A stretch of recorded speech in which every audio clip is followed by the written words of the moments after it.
Okay na? Mga idol, tapos na yung ano natin, yung ginawa nating petlogan ng ating manok.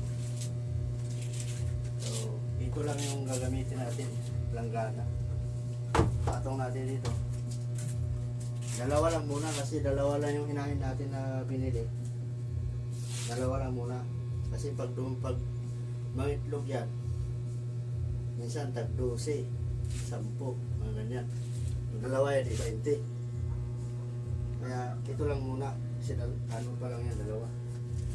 Pag dumami yan, paikutan natin to dito. Ng paitlogan. Tapos dito sila sa gabi dito sila matulog. May ginawa na ako dito kanina. Ayan. Yung hagdan.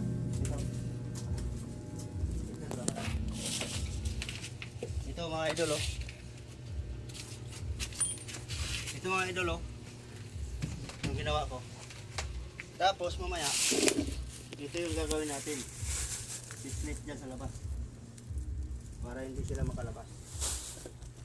Maluwag-luwag to mga idol yung area natin. 400 square meter. So, pag naubusin mo yan, dumami yung natin manok. Kasi matagal pa naman dito. Gawa muna tayo ng ng native na manok. Para pag bakasyon natin, meron tayong maraming native. Kakatayin. Sigurado, aasahan ko marami talaga dito yan. Ayan. Salamat mga idol.